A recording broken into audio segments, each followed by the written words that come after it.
зүгээр ингээд сууж байгаа. Цааных гоо гэрээс ирчихдэг юм айтаагаа угаашдаг ч юм билүү гэж босоод ингээд яг айтаагаа угаахаа ингээд явчихад ээж цаанаас хой мөхрлээ айтаагаа аягаа дуугач.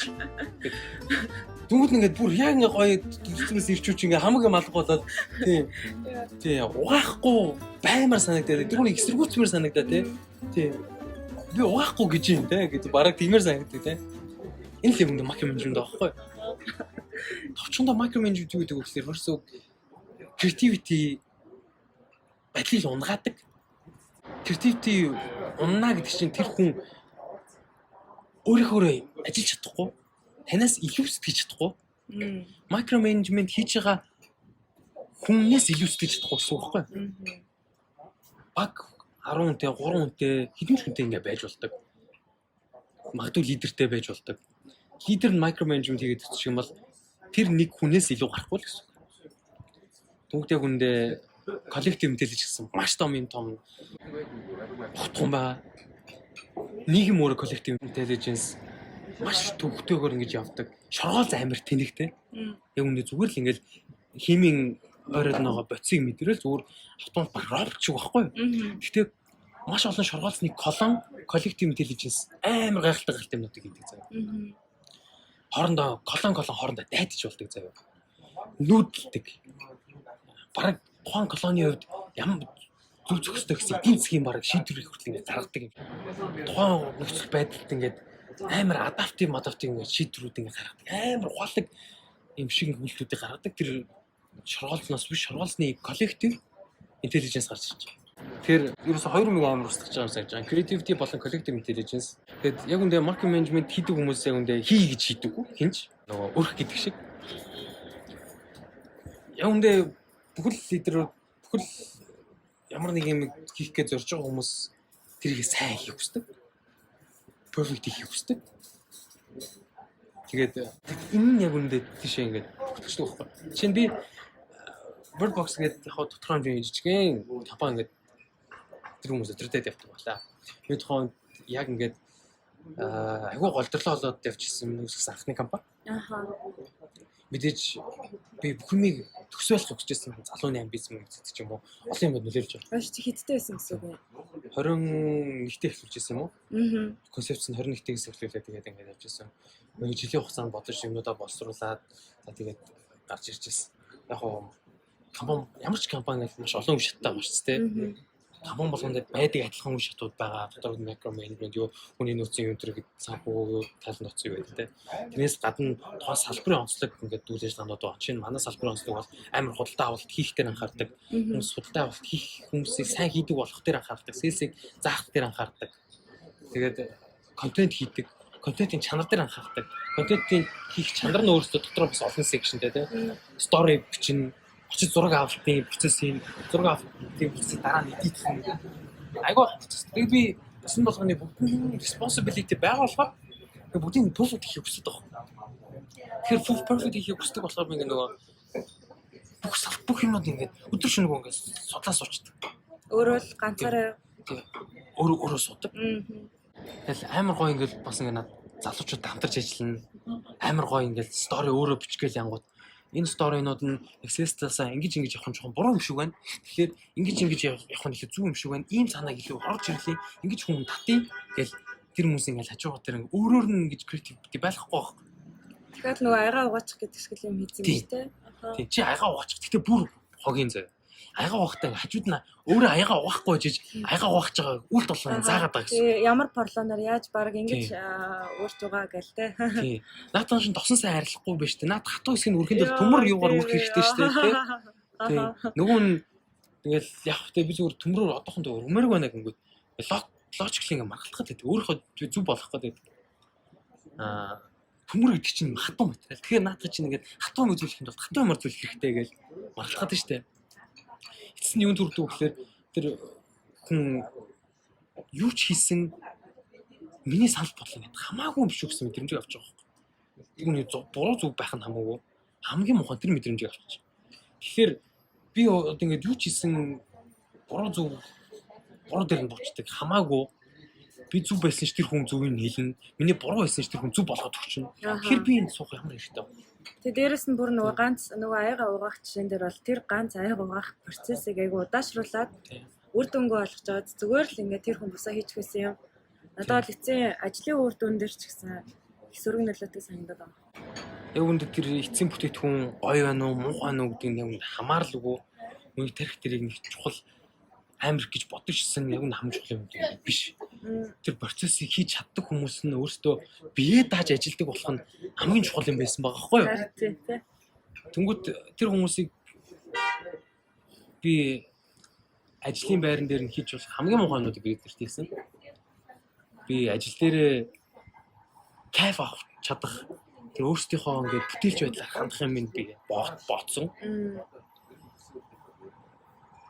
Миний opinion боёо миний ингээд бодол ингээд надаас бус хүмүүст ингээд хамаатай шүү чухал шүү би энэ бүлэгт чухал шүү гэдэг юм шиг хаацсан. Тэгэхээр нөгөө эргүүлээ түрүү ярьжсэнтэй адилхан нөгөө belonging биш чинь хамаарлаг юм шүү. Тэгэл ингээд ажлаас авах сэтгэл ханамж нь багаснаа. Тэнгүүт тэр хүн ингээд миний хийгээд өгөөч гэсэн юм хийхгүй бол өөрөөр санаач хизээч юм хийхгүй болохоор эргүүлээд энэ тэр микроменежмент хийгээд байгаа хүн дээр маш их ачаалт өгдөг. Нөгөө удирдагч ч өөрөө хамаг юм эргээ өөрөө даасан тий. Тэр хүмүүс баг байх шаардлагагүй өөрөө ганцаараа ажиллаад байгаа юм шиг. Гэтэ тийм болгосон өөрөө. Тийм болсон өөрөө амар муухай vicious feedback cycle. Тэгээд micromanagement хийдэг хүн өөрөө ингээд хамгийн хүнтэй хорч нь өөрөө байдаг. Өөрөө нөхцөлийнхөө хорч нь болчдөг. Тэгээд маш их хичээл аваад ирэнгүүтээ буруу хариултууд гаргана. Өөртөө тэгснэ та нар бараг шинийг сэтгэхгүй бүтээлч байсангүй гээ. Та нар ингээд хийж чадсан хүчтэй ийм ойлгомжтой байсан биздээ тий. Өөрийгөө micromanagement-ийг олж илрүүлж энэ өвчлөлийг онцлог амар хэцүү. Тэгээд би буруу хийсэн байж тээ. Анханасаа зүг байсан байна гэдэг бас амар ойлгоход хэцүү. Анханасаа хүмүүс зөвлөхөд бас ингээд дефенс механизм ажиллаад гэл байгаад идэг. Яг үндэ тэр хүмүүстэй логикоор маргалдах амар хэцүү. Яг тэгэхээр тэр хүн зүгээр ингээд ихтэй яриад байдаг байхгүй. Тэр хүний буруу болоход амар хэцүү. Би яг өөрийгөө ийм хийжсэнийг ойлгосон нэг юм болохоор би culture shift гэдэг номон дээр Легогийн гүйцэтгэх сэхэрлийн бичсэн ишлэл байсан. Би яг үгээр нэг сайн санахгүй байна. Хүмүүс хайгаад долоод уншаасаа яг үгээр илүү гоё төрхөн тогтол мэдрэгддэг. Гэхдээ агуулга нь юу байсан бэ гэхээр миний та бүхнээс хийгээсэй гэж асуугаагүй хүсээгүй юмнуудыг хийсэнд маш ихээр баярлалаа. Цааслаж гисэн юм байгаасаа би гэж хүсэж байна. Та бүхэн миний хийгээрэй гэж хэлээгүй асуугаагүй тэр зүйлүүдийг хийгээд яваарай гэсэн агуулгатай. Энэ бол ингээд дараагийн шатны агуулга байхгүй тийм. Ийм сэтгэлгээтэй тэр менеж хийж байгаа хүнээс илүү бүлэгтэй илүү ойролцоо бүтээгдэхүүн сайн гарна. Тэр хүний яг үндэ төсөөснөө ч илүү давна хамгийн гоё. Тэгэхээр нэг иймэрхүү хүрээлт юм санагддаг. Тийм. Микро менежментийг зөвхөн ингээд бас ажил дээр авч ярихаас илүүтэйгээр маш олон юмнууд дээр ингэж гарч ирнэ. Жишээлбэл харилцаан дээр. Бусад хоорондоо би нэгэ мэдээж байхаас илүү гоё байхыг хүсдэг. Илүү байхаас амжилттай байхаас гэж хүсдэг. Би биний хотлоо хийдэг. Гэхдээ нагийн гэдэг үг рүү ордог шүү дээ. Хит өөрөөсөө тодорхойлсон л нөгөө хүнээ байлгах гэдэг. Өөрөөсөө тодорхойлсон амжилттай нөгөө нэг байлгах. Бас яг нөгөө менежмент дох. Би ингээд одоо залхуу биш байна гэж би ингээд тэр амжилттай хэллээ юм уу. Чи залхуу биш байсан гэсэн чинь одоо тэгэхээр босоо тэгэж ингэж одоо дасгал хөдөлгөөн хийгээд одоо гараад ингээд тийм юмнууд ингээд судлаад яваад ингээд суралцаач. Тэгмүүд энэ бас ингээд микроменежмент шүү. Тийм байна. Тэр хүн судлах, сурах юмнууд нь өөрийнх нь бас тэр creativity буюу бүтээлч байлаас гарч ирдэг юмнууд шууд хүн хэлээд гарч ирэхгүй. Тэгмүүд ингээд нөгөө нь шууд ингэ гарч ирэхгүй гэдгийг ч бас ингээд ойлгоход хэцүү. Мэдээж нөгөө найгийн хийж байгаа хүн мэдээж нөгөө сайн юм хийж байгаа л гэж найгиж байгаа. Сонсож байгаа хүнд бол угаасаа ядраатай сүлд ингээд урт хугацаа татдах юм бол ингээд ойлгоцохгүй харилцахгүй мань за болигээ салдаг. Бас нэг микроменежментийн жишээ. Тэгээд нөгөө хосууч ингээд гоё явж байгаа даа хүүхдтэй болчлоо. Parenting хүүхд төсгөн гэдэг бас нэг талаараа би хүүхд төсдөр амар experienceтэй биш. Тэгэхдээ leadership хүүхд parenting хоёр ямар холбоотой байдгийг амар сайн ойлгодог, ойлгохыг хичээдэг. Тэгээд баглангууд бас micro management хүүхдүүд дээрээс амар яг гарч ирсэн. тийм магадгүй micro management-ийг эцэг их хүмүүс дамжуулж micro management-ийг ойлгоход их амар авах хэрэгтэй тийм.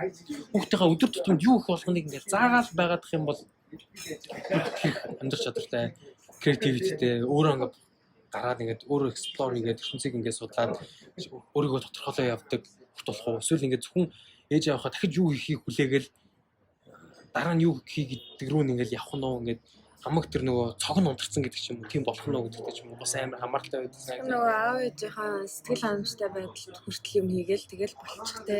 Одоо удирдлага ч гэсэн тэгдэж нэг удирдлагыг баярлуулах хэрэгтэй юм шиг тэгтэлж өгөөгүй штэ. Тийм хязгаарлалтанд орчтой. Одоо тэр удирдлага ажилтныг satisfied зөө сэтгэл хангалуун байлгах нь өөрөө компани ажлыг хийсэн юм шиг тийм болтлоо micro management газар авсан байдаг. Тэгэл баг хамт олон дээш өгөх тусам олоолаа байх тусам шороолны колон шиг ухаалаг ажиллах биш. Нэгж болгоноос ухаалаг ажиллах биш. Яг үндэ зөвөр нэг уул шиг бүтцтэй. Уулын оройноос бүгд хинч илүүцдэгдгүү. Тиймэрхүү рүү түүлээд байгаа. Тэгэд би тайлбарлуулжсэн дээ нөгөө өөрийн хувийн зүгээс бас боловсролын амар micro management байдаг юм санагддаг. Би 6 настай дөнгөж надад мэдээж ингээд ерөнхий зүг чиглүүлж дараа тавих хэрэгтэй. Баталгаатай 12 жилээс 20 жилийн хугацаанд ингээд им мэрэгчлүүд байдаг. Им шиг заавал имнуудыг сурах хэрэгтэй байдаг. Имийг сурсны дараа нь имийг сурах хэрэгтэй байдаг. Ингээд шавар хонгор шиг бүх юмыг ингээд заавал өгсөн мэт. Бас тэр хүний ингээд нөгөө сурч боловсрох ертөнцийг ингэж өөрөө үзэж нээх юмнуудын уралдаа холбоо өөрөө ингээд гаргалгаагаар холж авах. Тэр кайфтай мэдрэмж ихгүй. Нэр ингээд 20-од баглаад өгч. Micro бүх every step бүх алхан бүртэн ингээд юу сурах юм заагд өгч. Чи одоо энийг сур. Чи энийг сураад энэ шалгалтын дээр энэ аргаар бүр бодож хийж чадахгүй өөр аргаар бодох юм бол чиний буруу. Чи буруу дуу аваад фейлдэн. Тэ? Яг нэг хүн micro management хийгээд байгаа юм шиг биш ч гэсэн ерөнхийдөө систем нь өөрөө амар micro management хийдэг систем байгаа. Тэгэд энэ боловсролын систем өөрөө бас яадаг гэхээр сурах creativity бүтээлч байдлыг сурах хэрэглэс хүслийг маш их хэмжээгээр багасгадаг. Тэгээд би 10 жилдээ 10 жил юу гэдэг заа ингээд их сургууль болсон системээс ингээд холтцсон аль тэр гарч ч юм уу ингээд явж байгаа хүмүүсийн хамаас аягүй сонсдог өгнүүд нь болохоор ажлын дуртай ягаад энэ бэ тийм би маш их юм сурдаг болохоор чи ажлаа дургүй би жоохон дургүй гармаар байдаг чи ягаад байгаад байгаа би чиний сурах юм тусааг байна чи ягаад одоо юм амар юм дуртай би чинээс амар гоё юм сурдаг болохоор та ягаад подкаст хийх дуртай би чинээс амар гоё юм сурдаг болохоор та ягаад ингээд хүмүүстэй харилцах амар гоё юм сурдаг болохоор сурах гэдэг үгийг яг энэ боловсролын системээс холтцсон хүмүүс амар гоёор ингэж яриад идэх. Нүгд яг үнд их сургуульд 10 жилд байгаа сурах гэдэг үгийг гоё хөвгтэй холбогддог. Залхуу талаатай нээж жоохон чөлөө аммаар байна гэл тэ. Хүүхдүүд яг үндэ сургууль заадаггүй юмнууд дээр хамгийн сайн болцсон байж идэг. Хамгийн сайн бүжигчд сургуульд хийжиж болсон юм чинь заадаггүй. Тэгсэн чинь авраг болоод явцсан тэ. Шатрын авраг дуруу юм аа. Урлагийн авраг боллоо гэсэн. 10 жил заадаг сэдвүүдийн нэг биш. Тэр хөлт өөрөө ихлээр сонирхол татагдаад тэрийг нь сонирхлын өдөөж багш нь байгаад тэгээд ингээд explore хийгээд өөрөө ямар ч системээр биш micro management системээр биш өөрийнхөө арга барилаар ингээд сурсан юм сайн сурч байгаа. Тэр тийм санагддаг. Яг үнэ бас бодоод үзэнгүүт хүний амьдралын маш олон aspect of life дээр micro management гэдэг юмнуудыг суурилах боломжтой. Хамгийн том нь мэдээж ажлын хамт олон ажлын орчинд нөлөөлдөг, хүчтэй нөлөөлдөг. Macro management хэцүү юм хийж байгаа хүнээс тэр macro management автцсан байгаа гүйцэтгэл хийж байгаа хүндээ ч тэр аль аль сэтгэл ханамжгүй байдалд оруулдаг. Тэгээд macro management юм тодорхой үнэхээр ингээд бодоод үзэнгүүт ажил дээр тэр амьдрал дээр ч ингээд чанар аймаг гоо сайжрах юм шиг санагдуулж байгаа. За тиймээс бодсон зориулаад нэлээ Sorry ялчлаа. Nice. Сая бүгдээрээ ингээд нөгөө мөнх гэрлийн яриаг сонслоо штэ. Тэгээ юуны төрөнд баярлалаа. Манай подкастэнд оролцоод өөрийнхөө санаа бодлыг хуваалцсан их баярлалаа. Ингээд сонсоод үзэхээр онлын хувьд бас ямар онл байд юм болоо, юу байд юм болоо гэж сонирхолтой санагдаад байгаа байхгүй юу? Пүүжин энэ дээр. Би энэтэй холбоотой нэг хэд хэдэн зүйлс уншсан судалсан. Тэгээд хамгийн ихний асуулт болохоор тэгвэл хүмүүс яагаад микро менежменттэй болдгийм бэ гэдгийг юу сонирхож үзсэн. За тэгээд ажлын байран дээр гэдэг талаас илүү яриад үзэх юм бол Harvard Business Review-ийн хийсэн нэгэн судалгаан дээр хоёр ийм том шалтгаан байд юм байна. Одоо менежерүүд хүмүүсийн микро менежмент хийхгээд байсан. За эхний шалтгаан нь болохоор уг нь бол их сайхан сэтгэлээр хандсан шалтгаан байсан. Яасан гэсэн чинь ажилтнуудтайгаа илүү ийм ойр connected тийм ингээ ойр дотн байх, би ингээ хажууд чи хамт байгаа шүү гэдгийг ингээ мэдрүүлэх зорилгоор ингээ бүх юмд нь оролцоод эхэлдэг гэсэн эхний шалтгаан. Хоёр дахь нь болохоор хөвчлэн энэ болохоор шинэ менежерүүдтэй илүү түгээмэл ажиглагддаг гэж хэлсэн. Юу гэхээр яг тухайн ажлыг ч юм уу өөрөө хийж аваад яг тэндээсээ нөгөө албан тушаал твшээд одоо менежер ч юм уу захирал тий удирдах ажилтан болцсон бол тэр нөгөө өмнөх өөрийнхөө хийжсэн ажлыг хийхдээ илүү тийм нөгөө өөртөө ихтэй нэг юм тав тухтай байдаг болохоор тэрийг ингээ хийхийг хүсээд байдаг хүслээсээ болоод хүмүүсийн микро менежмент хийдгээ гэсэн юм хоёр юуны судалгааны үр дүн бол гарсан байсан. Тэгээд айдастай хүмүүсээс байж магадгүй, өмнөөс травматай хүмүүс байж магадгүй те. Одоо түрүүн бид нараас ярьжсэнчлээ. Травма бол өмнө нь тохиолдсон хүндхэн тийм дурсамж хэрэгтэй байгаад байдаг шүү дээ. Өмнө нь хүнд итгээд орхицсан одоо лесефер арга барилаар ч юм уу, менежментийн арга барилаар явж байгаад итгээд орхицсан байсан чинь итгэлийг нь алдсан. Тэгээ одоо ерөөсөө амар ингээ бүх юм хяндаг байх юм байна. Бүх мэйлэн дээр CC байх хэрэгтэй байна. Бүх одоо яриа хэлэлцээрийн те репортыг харж авах хэрэгтэй байна. Өдөр болгонд цаг минутанд юу хийснийг хармаарай гэл. Одоо жишээ нь тийм болцсон байж бас магадгүй. Өнгөрсөн тавсан шархнаасаа болоод ажилтнуудаа зовоож байгаа. Тэгээ бүр итгэж чадахгүй болчихжин гэсэн үг байна шүү дээ. Трама гэж хэлсээ юугаар надад амар insecurity толгойдох юм санагдаж байна. Тэгээд insecurity өөрөө бас амар том сэдв. Гүнзгий яриад оронгод хүм болгонд ер нь хөвчин insecurity байдаг. Зүг аргалж чадах тэнцээс чөлөөлөх чаддаг insecurity-аас салвал амар юмдээ амар сэтгэл хангалт дэвшлээд нэмэгддэг. Тэгээд та хэдийг хийчихсэн би дараа нь insecurity-ийн тухай подкаст хийсэй гэж амар хүсэж байгаа. Тэгээд түрүүний ягаад макроменеж хийгээд байдаг вэ гэдгүүдийг ингээд бас сонсоод ирэнгүүт бас яг insecurity байхгүй. Ингээд би чухал шүү гэдэг мэдрэмжээ авах хүсэлтэй, хэрэгцээтэй тийм insecurity хүн байгаад гэж юм. Мадуу юмыг ингээ заавал ингээ тултал ингээ хийх эсвэл алдаанаас айдаг ч юм уу. Бас insecurity байхгүй. Мадуу нэг үгээр траума гэж болно өвдөлттэй. Тэгээд энүүгээр дамжуулж магадгүй бас энийг гаргаж болох юм. Магадгүй түрүүн insecurity-г магадгүй нэлээ өвчин талаас нь ч юм уу ярьсан бол энэ магадгүй бас өөрөө symptom байж болохоор байгаа байхгүй тийм. Өөр юмний үр дагавар. Тийм тэгж бас амар санагдлаа. Жишээ хүүхэн талаасаа өмнө тохиолж ирсэн юмнаас болоод бас тийм мэдрэмж авах. Тэгээ бас нөгөө нэг юу байсан? Шинж тэмдгүүд байгаа шүү дээ. Макро менежмент гэдэг хүмүүс шинж тэмдэг дээр угаасаа яг алтгаас айдаг. Тэ бусдаа итгэдэггүй гэмтчлэмэр хүү шинж тэмдгүүд нэлээд байсан. Тэгээд жижиг деталь болгонд анхаардаг гэдэг ч юм уу тий. Одоо тэгээд макро менежмент хийдэг удирдлага бол бас л ажилтнуудаа хүнд юм байна. Ажлын бүтээмжинд бол сөргнүүлэх юм байна гэж харагдаад ирж байгаа. Тэгэхээр ажилтны үднээс ямар арга хэмжээ авч яаж энийг одоо шийдвэрлэх гэж оролдож болох юм. За мэдээж бүр яг ажиллах хэсгүүдээр баталгаа өгч чадахгүй хэлж мэдгүй. Гэхдээ хэрвээ би байсан бол яах вэ гэхээр ярилцаж үзнэ. Лидер байна уу, босс байна уу, үгүй байна уу, менежер байна уу хамаагүй адилхан хүн байдаг болохоор асуудалтай байдаг. Хүн болгон хамгийн сайн дээрээ 100% байгаад ич чаддгүй тий. Тэгэхээр би ороод асууж үзэх.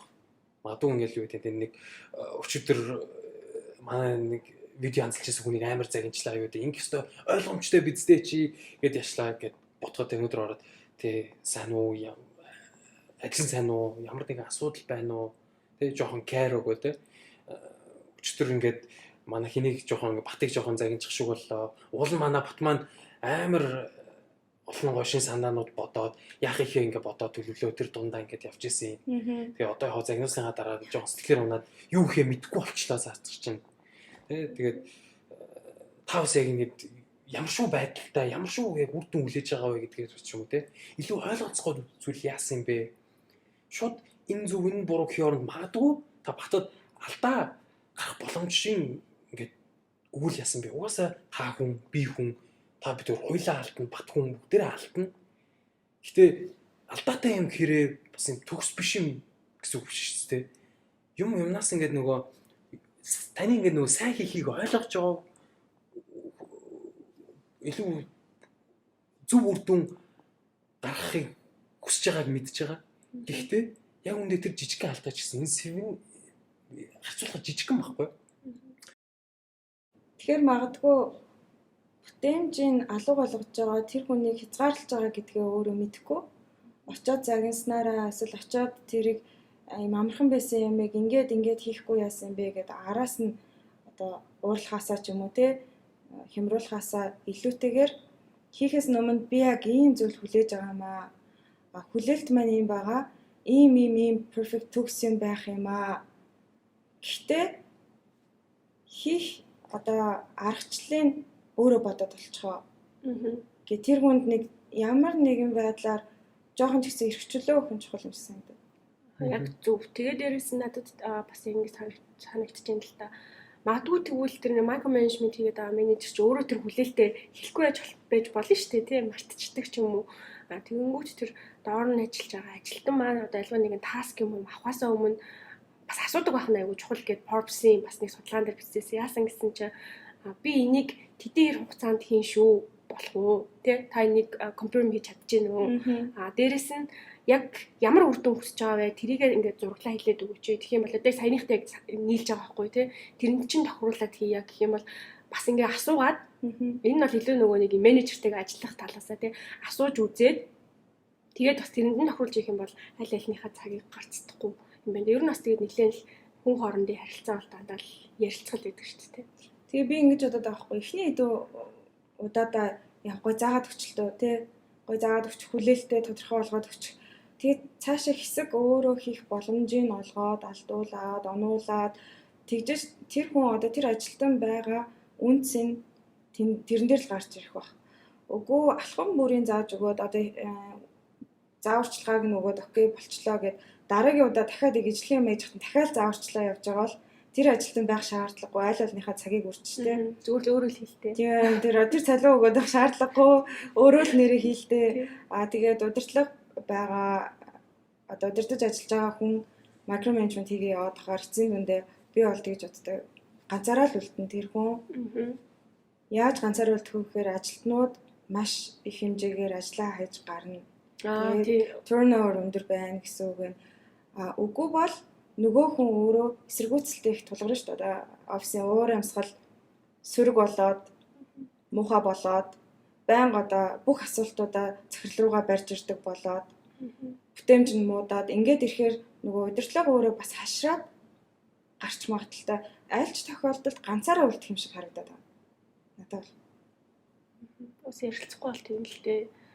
Даргын эсрэг нэг community үүссэн шүү дээ. Нийлж бөөнөрөө яах вэ хөө гэдэг. Гэтэл нөгөө байгууллагыг хамтдаа амжилттай байх гэж уг нь явж байгаа гэдэг санаа нь зөрөөд эсвэл ажиллаа биш нөгөө хүнд яаж таалагдаж ойлгуулж баг байх уу нөгөө хүнийг яаж гэхэрлэх үү гэсэн тийм л өөрөө шилжчихэж байгаа байхгүй юу. Тэгэхгүй ажилтнууд шал өөрийн бодоод одоо энэ байгууллагатай бид нар хамтын ажиллагаа үүсгээд дотроо ингэж баг болоод ингээд харьцаад явах шүү гэж уг нь brainstorm хийгээд шин санаа гаргаж явах хэрэгтэй тэр цагаа энэ даргаыг одоо яаж сайхан ааштай байх уу? Яаж одоо энэ хүн одоо micro management дахиад хийгээ ороод ирэхэд нь хариулттай байж ах уу?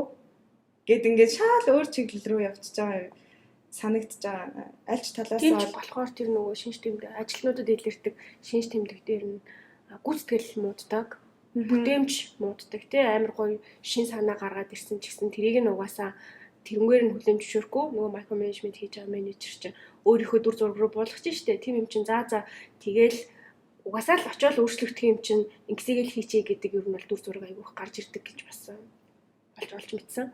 Одоо тэгээ сөрөг талаас нь ярангуут за микро менежмент талаас та хамгийн муу юм байна гэж бодож магадгүй микро менежментийн эсрэг нь бол би түрүүнд өрсөн laissez-faire арга барил байж магадгүй. Гэтэл нөгөө микро менежмент laissez-faire хоёрын дунд яагаад байж болдгүй юм бэ?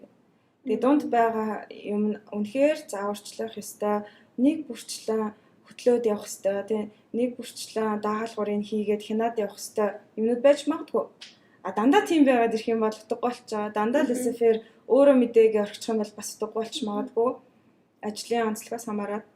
Тэгэл ажлын байран дээр бид нэр төлхөө ярьдаг штэ.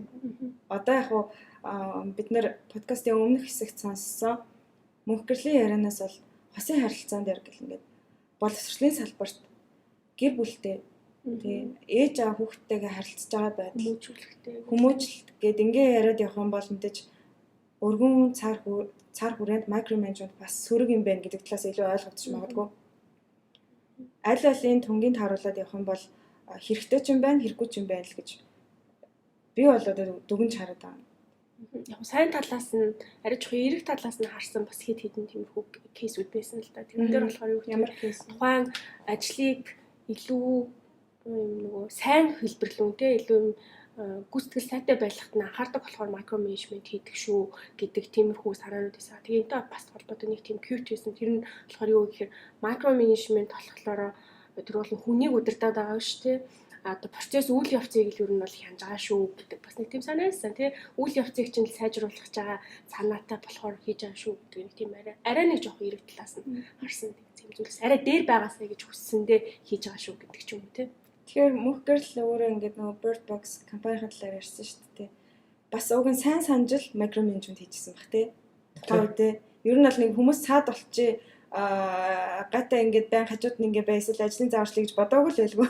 Яг ямар сэтэл төрж микро менежмент хийжсэн.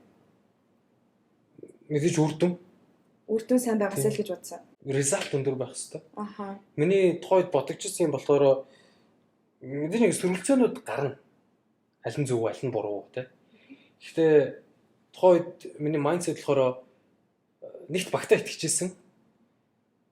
Хэдүүлээ хоорондоо яаж маргалдаад яаж исэн хамаагүй яг объективли альных нь зүв бэ гэдэг тэр шийдлэл урдаа ороод трийгээ бариад яваад байх гэдэг тэр аяг итгэжсэн баг. Тэгэхээр нэг юм дээр санал зөрлөө энэ зөв өө гэдэнгүүд нүдг нь тэгээд явандаа ялтчгүй яг уу аль нь ийм байя гэдэг тэр санал нийлжсэн ч гэсэн хүн сэтгэлзэн байдаг шүү дээ. Тэгэхээр тэнцээс ингээ хол холдож чадахгүй байхгүй.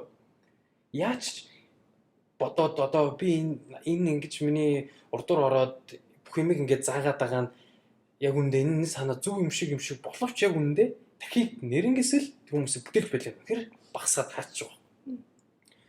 Тэг санаж. Тэгээд түрүү нөгөө үнэхээр яаж тэгээд нөгөө микро менежмент өртөд байгаа хүн яах ёстой вэ гэд түрүү ярьжсэн шүү дээ. Тэрэн дээр яг бас нэг жоохон ингэ санагдлаа. Харилцаагаар л бүх асуулт шийдэгдэн тэр үнэн. Гэхдээ харилцаан дээр ярьж үзээд одоо мадуу сонсож байгаа хүмүүс ингэ микро менежмент гэж нэг иймэрхүү агуулгатай байна гэж ойлгочихж байгаа.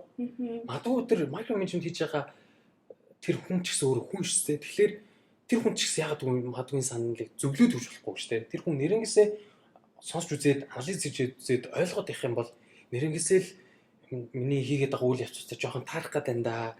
Нэрнгээсээ л надад эргүүлээд хэцүүд нөгөө ажил нэмэгддэг, илүү даралт ихсдэг. Энэ юм үнэхээр л болоод байна да. Тэгэхээр би энийг жоохон хүлээн зөвшөөрөөд ингээ багсах хэрэгтэй байна да гэдгийг мадуу тэр ойлгоод яа. Засарч магадгүй. Тийм бол гоё юм тий. Засарч чадж байгаа өөрчлөлтийг хүсээд хүлээн зөвшөөрсөн хүнд бол бас айгүй гоё. Тий. Бүр удирдлагын айгүй гоё тийм хандлага өөрчлөлт сургалтанд явуулчмаар гэж. Вакуум олон хоногийн. Тэгэхээр мадуу хүн болгон бас хүлээж авахгүй байгаа. Тэгээд магадгүй бас өөрөө тэрийг нөгөө хүмүүстэй ямар мэдрэмж төрүүлж байгаагаа анзаардгүй ч юм уу мэдрэхгүй байгаа гэж магадгүй шүү дээ. Нэрээ би ингэж хандаад нөгөө тэр миний хэлж байгаа үгнүүдийг миний гаргаж байгаа хандлагыг хүлээж авч одоо өөртөө уусгаж байгаа хүнд ингэж санагчаа шүү гэж бодож үзээчгүй байж магадгүй. Хэрвээ тийм бол бас өөрөө тэрийг ингээд өөр дөрөө тусгаад нөгөө нэг те эмпатигаа ашиглаад бас нөгөө хүний оронд өөрийгөө тавиад бодож үзэх юм бол арай бас өөр мэдрэмжүүд төрөх байхаа. Тэгээд дээрэс нь сквал ингээм хамт олноороо бөөнөрөө нийлж агаад тий. Зүгээр нэг тийм амар нөгөө шууд ингээд дайрч орж ирэх биш шүү заяа. Зүгээр нөгөө нэг хоорондоо ингээд гоё уулзаад ярилцж ирдэ шүү дээ. Түрүүний харилцаа гэх хүн хоорондын харилцаа ярьдаг. Тэрэн дээр ер нь бол надад ийм мэдрэмжүүд төрдөг. Бид нэр ингээд тэгдэг гоё нээлттэй ярилцаад мэдээж нэг хүнээс сонсох, нэлээд хэдэн хүнээс сонсох хоёр чи ялгаатай шүү дээ. Нэг хүнээс сонсоход бол за энэ намайг ингэж бодж илээ нэзгээ бодж ил байгаа байх. Үнэхээр хүн болгон тэгээд ах юм бол үнэхээр надад асуудал байна гэдгээ бас нэг тийм харах тойл болно шүү дээ. Тэр аргыг бас ашиглаж үзвэл бас зүгээр байх гэж бодлоо. Надад яг тийм кейс байдаг нөгөө микро менежмент хийдэг хүнд яаж өөдөөс нь ингээд тол байрч харуулах вэ гэж бодож жагаад би ингэдэг байхгүй. За яг одоо миний хийцэн, хянцсан бүх юмнуудыг яг дахиад асууна. Гин мэдээд тэгэнгүүтээ манай нэг ажилтай айгүй гоё даалгавар биелүүлээд ирсэн. Тэгэхээр нь би ингээ урьдчилаад надад ерөнхийдөө нөгөө ажлаа тайлгнадаг. Тэгээд би бүх процесстэй за гэрээгийн хянсан уу, хуульчаас асуусан уу, өөрөө шалгасан уу, очиж газар дээр нь танилцсан уу. Тэгээд өөр чи яг юу гэж бодогдсон, дутуу юм байсан уу гэ бүгдийг ингээ асуугаад ингээ бичээд аваад окей болгоцсон. Тэгээд тэгсэн чинь нөгөө микро менежмент хийдэг үнийг би дахиад яг ижлэх юм асуун да гэж бодоод бэлдээд ирсэн. Тэгээ надаас ч асуух биш бүр очиж яг одоо дахиад нэг шатаалгасаад ажилтан руу шууд асуун да гэд бараг бодож исэн чинь яг тэгдэг байхгүй юу? Тэгсэн чинь айгүй хөвчлөлтэй. Асуусан чинь нөгөө ажилтан яасан гэхээр дахиад надад тайлбарсан бүх юмаа ингэсэн гэд яриад дуусаа би тэгээ тажууд нь чимээгээ суугаалсан. Яриаг нь дуусна. Тэгэл микро менежмент хийж байгаа хүн happy яа за бүх деталийг би мэдчихлээ. Окей. Одоо бүх юм хяналтанд байна. Тэ тэгээд надаас хамааралтай байна. Би асуугааг бол өөр хүн асуухгүй байсан да гэдэг айгүй гоё ингээд бартам сууж байна. Тэгэнгүүт нь за да хоёлаа ярилцъя. Ажилнаа гарсан. За да хоёлаа ярилцъя. Тэгээ би өөрийнхөө нэг бичиж тэмдэглэсэн юмдыг бүгдийг гаргаж ирээд нэг хартаа. Тэгээ дунд шатны дахиад ингээд удирдлага байж хахад удирдлага өөрөө удирдлагатай хэрвээ итгэсэн бол энийг намайг урьдчилаад асууцсан гэдэг үг нь бодож явах байсан. Тэгээд миний асуугаад тэгээ ажилдаа хариулсан энэ хариулт бүгдээрээ ингээд тий баримттайгаа байж гинэ. Хартаа сая өөрөө ч асуусан асуултнууд мөн байна уу? Шалгасан байна уу? Хартаа гэлтгсэн чинь ингээл баг ингээл царай нь ингээл улаагаал дээрэл цайраал ингээл хэдэн янзын ингээд сэтгэл хөдлөлт явж байна. Гэхдээ тэр жишээнээс хойш микро менежмент хийдэг гэдгийг хүлээн зөвшөөрсөн байхгүй. Ядаж хүлээн зөвшөөрсөн. Хүлээн зөвшөөрсөн. Өөрчлөх бол биш. Өөрчлөлтийн талаар бол одоохондоо ярихгүй угаасаа. Угаасаа би хоцордгийг. Тэр шиг угаасаа эсвэл тэ угаасаа би ийм хүн. Өөрчлөлт бол хэцүү. Тэ гэхдээ миний хувьд юу аягүй чухал байсан бэ гэхээр зүгээр л өөрөө нэг ажилтны цагийг одоо ингээд ижлэхийн ямиг 2 удаа тайлбарлуулах ийм юу яаж байна. Тэгэхээр нэг бол өөрөө шууд ажилтнуудаа удирд. Үгүй бол би удирдаад яваад миний юунд итгээд яваа. Тэг хэсэг бас айтайхан явсан. Айтайхан явсан. Ер нь аль тийм би ерөөсөө микро менежмент хийдэг юм бэ ингээ хүлээн зөвшөөрчөөд хэсэг айтайхан явсан. Гэхдээ энэ дээр нэг юм нэмж хэлэх хэрэгтэй. Айгуугаа өөдрөг хүлээлт үүсгэж болохгүй л дээ. Тийм насан турштай юм уу хүнд тогтцсон. Сэтгэл зүйн тийм, өөрийн хандлагын тийм, зан характерын тийм тогтцсон хүн эргээд яаж игээл жижигхэн шалтгаан гарахад эргээд тэрнээ унчаад идэм лээ. Эргээ микро менежмент хийгээд яваад. Харж гин үү? Нэг хальт итгэл өгөө явсан чинь дахиад нэг жижигхэн алдаа гарчингууд дахиад камбэк хийгээл буцаал хуучин руу орох юм. Яаж аль илүү юм шүү. Бүр нилээ ингээ урт хугацаанд явцсан тий. Тиймэрхүү ситүэйшнд бол буцаад орчих. Яг дөнгөж микро менежмент хийх гээд эхэлж байгаа хүмүүст бол бас харьцангуй засгаад арай амарж магадгүй тий. Тэгээд бас нөгөө ямар шалтгаанаас яг ийм болсон гэдэг нь бас тэгээд нөлөөлөх бах. Ямар ч тач харж нөө энэ микро менежмент хийх болохгүй байгааз гэдэг айгүй хурдан эргэж ямар ч тач орох гээд идэх юм бэлээ. Алдаан дээр дөрүүлвэл тав. Тэр нь одоо бүр алдаач шээ. Тэр нь бол өөрөө тэр хүн сэтгэл зүгээр дахиад микро менежмент хийх юм шалтгааныг хайж идэг гэх юм уу байна. Зүв. Би л одоо ингээд контролдохгүй бол явахгүй байна гэдэг нэг тэрэндээ нэг юм юу гэх юм. Нэг юм хөшүүрэг олж авах гэдэг юм шүү дээ. Айгуу санаа нэг жишээ бол хувийн амьдралдаа эсвэл ерөнхийд ингээд ерөнхий нийгэмдээ ч юм уу тий ганцаардмал хүлээн зөвшөөрөгдөж чадаагүй хүмүүс айгүй их ажлын байран дээр ирээд микро менежмент хийгээд тэр цэсмээ удирдах албанд шилд очих юм бол микро менежмент хийж хүмүүсийг өөрөөсөө хамааралтай байлгах гэж үздэг кейсүүд байд юм лээ. Тэгээд өөрөөсөө хамааралтай байлгаснараа одоо зөвхөн эгогоо тижээж байгаа биш. Зүгээр л би хэрэгтэй хүн гэж өөртөө мэдрүүлэхийн тулд тэнд одоо тэр процессыг хэцүү болгоод байгаа хгүй менежментийн арга барил нь макро ч макро биш шүү дээ, микро. Тэгэхээр олон талаас харж болох энэ сэдвийг надаа энэ удаагийн подкаст дугаар за нэлээд бас завсарлаж байгаад хийж байгаа дугаар шүү дээ, тий. Дараагийн подкаст дугаараа дахиад нэг өөр шинжилэлтэй юу явах юм байна гэж хараад байгаа бид төлөвлөж байгаа. Энэ дугаар их онцлог болж ийн гэж бодоод байна. Манай пужаас их гоё онлайн хэсгийг оруулж ирж байна.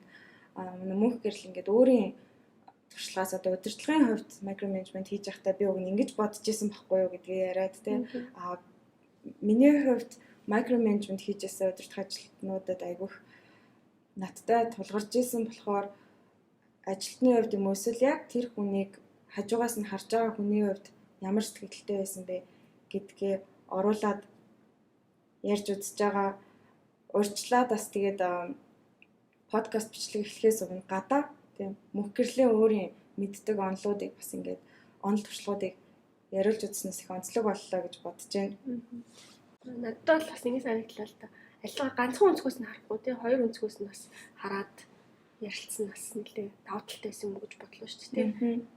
Менежер нь ямар мэдрэмжтэй дээ хажуугаас нь харсан одоо ажилтан ч юм уу ингээд иргэдэн байсан хүн бас юу гэж боддгийг гэдгийг ингээд хоёр талаас нь бас харсан болохоор тэрнгээрээ илүү бас хөрхөн давуу талтай байлаа гэж бодлоо. Бид нар ч гэсэн их сонирхолтой болж байна. Зочинтой. Тэгээд манай зочин мөнх гэрэл одоо Улаанбаатар хотын ингээд жирийн нэгэн залуу гэж өөрийгөө ерөнхий танилцуулаад байгаа. Тэгээ жирийн нэгэн залуу би бодохдоо бол манай ингээд залуу үеийн төлөөлөл дээрэс нь одоо нэг хөгшөрцөндөө хэлээгүй шүү. Гэхдээ дахиад бүр залуу үеийн төлөөлөл дээрэс нь имийг айгуу гоо шинжлэх ухаанч байдлаар хардаг. Тэг өөрөө бас тийм математикийн чиглэлийн хүн, IT чиглэлийн хүн учраас арай өөр талаас нь харж ярьж байгаа нь их таалагдлаа. Тэгээд одоо подкаст эхлүүлсэн хүн өөрөө ерөнхий дүгнэлт хийгээд хаавал зүгээр юм байна гэж бодож байна. Микрофоноо шилжүүлье. За баярлалаа. Магтуулаад харах бас байгаа юу өндөрч төрөдөд талтай. Тэгээд юу амар чухал сэдв. Би огт мэдхгүйгээс буруу зүрхтэй бүгдийг ойлгоод яг үндэ ямар муухай зүйл бусдад түүжсэн байх тэгээ зөвөр миний хувьд бол experience тийм байсан. Тэгээд эцэст нь макро менежмент хийж байгаа ч юм бай, автж байгаа ч юм бай шийдэх боломжтой асуудал. Тэгээд шийдлнэрөөсөө харилцаа бол итгэл тэр хүмүүст бас шийдэл засрах ч юм уу те энэ бас богино хугацаанд явагддаг зүйл биш. Ойлгодог, эхлээд дуулдаг, сонсдог, дараа нь мэдэрдэг, тэгжээж шамрын зүйл өөрчлөгддөг. Тэгээд юу ч гэсэн сонсож байгаа хүмүүст хэрвээ ийм асуудал тулгардаг бол өөрсдөө шийдэх тал руу гоё чиглүүлж өгсөн гэж найдаж байна. Тэгээд магадгүй бас сонсож байгаагүй хол сэдв байх юм бол өөрөө ойлгож үзээд ирээдүйн лидер өөрөө болох бол энэ сэдвийг ойлгож үзээд урьдчилсан сэргийлэх гэх юм уу те. Яг энэ алдаа гаргаж болохгүй лидер болчихоо тий. Лидер болгон зүгээр лидер байдаггүй. Лидер болгон дараагийн лидерүүдийг сурж өгч өгдөг, дэмжиж өгч өгдөг. Тэгэхээр энийг ингэж дамжуулаасаа гэж хүсэж байгаа. Тэгээд хамгийн түрүүний яриануудаас бодоод үзэхэд хамгийн ойрхон зүйл бол яалтчгүй тэр хүүхэдтэй эцэг ихтэй хамааралтай яриа байсан. Тэгэхээр үнэхээр тийм макро менежмент холд гаргана, алдаатай нь, амжилттай нь хүлээж авч сурах юм даа л гэж бодогдож байна. Тэгээд үржил суусан амар их баярлалаа. Гоё яриа байлаа. За тэгээд баярлалаа.